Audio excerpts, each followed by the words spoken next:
Latvija pirmajā vietā iniciētais likumprojekts par izstāšanos no Stambulas konvencijas ir guvis Saeimas vairākuma atbalstu. Par šo un citiem jaunumiem no Saeimas frakcijas turpmāk ziņās.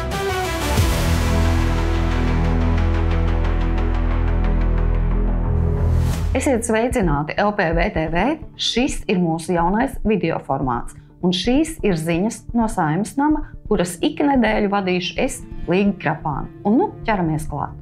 Stambulas konvencija. Šis vārds šonedēļ izskanēja visbiežāk politisko ziņu sakarā. Jā, Saeimā vairākums atbalstīja uzsākt procesu, lai Latvija izstātos no Stambulas konvencijas. Un šī bija tieši Latvija pirmajā vietā iniciatīva. Kas tālāk notiks ar likumprojektu? Tas ir nonācis atbildīgajā komisijā, ārlietu komisijā, ko vada Ināra Mūrniece no Nacionālās apvienības. Un tālāk tiks virzīts tieši caur komisiju. Lieki piebilst, ka ir diezgan liela cerība, ka tas arī tālāk virzīsies un ieraudzīs dienas gaismu divos lasījumos. Ināra Mūrniece ir no Nacionālās apvienības, Nacionālā apvienība atbalsta izstāšanos un vairākums ārlietu komisijas deputātu ir no konservatīvā spārna. Un tagad ķeramies klāt pie nākamās tēmas – LPV frakcijas iniciatīvas. LPV Saeimas frakcija šajā nedēļā nosūtīja valdības pārstāvjiem 3 deputātu pieprasījumus. Pirmais deputātu pieprasījums Evikai Siliņai, premjerei, tieši par viņas ļoti zemo reitingu, jeb vērtējumu sabiedrībā, proti no 10 balēm viņa ir saņēmusi 3,9.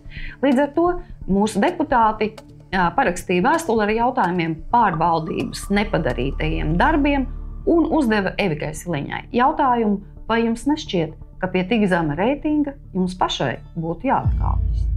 Arī otrais deputātu pieprasījums ir adresēts premjerministrei Evikai Siliņai, bet šoreiz tas ir par alkohola aprites likuma izmaiņām, kas stājās spēkā no 1. augusta un faktiski samazina alkohola tirdzniecības laiku gan darbdienās, gan brīvdienās. Kādēļ jautājumi? Jautājumi tādēļ, ka ir faktiski, cik mums zināms, no tirgotājiem 3-kāršojies odekolona tirdzniecības apjoms. Jā, jūs nepārklausījāties, 3-kāršojies, 3-kāršā odekolona, kā viņi kādreiz sauca, tirdzniecības apjoms.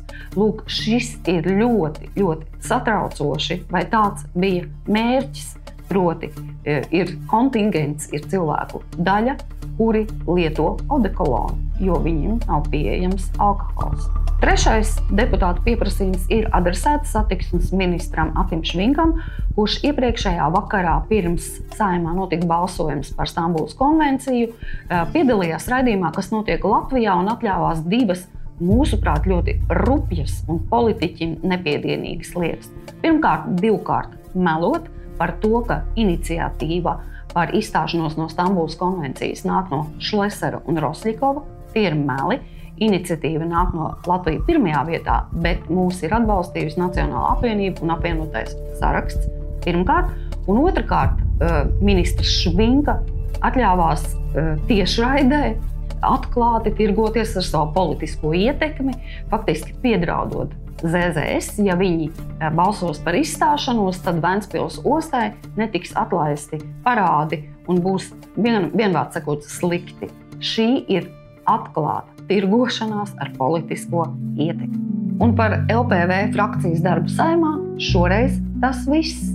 Tā kā šis ir jauns formāts, lūdzu rakstiet savus komentārus, ieteikumus, iespējams arī kritiku, mēs centīsimies visu to ņemt vērā un uz tikšanos jau pēc nedēļas. Tie ir 800 miljoni eiro, kuri nav apgūti, un pats trakākais, ka daļa no šiem fondiem ir terminēta. Kristapāna kungam pilnīgi taisnība par 800 miljoniem, ko jūs minējāt.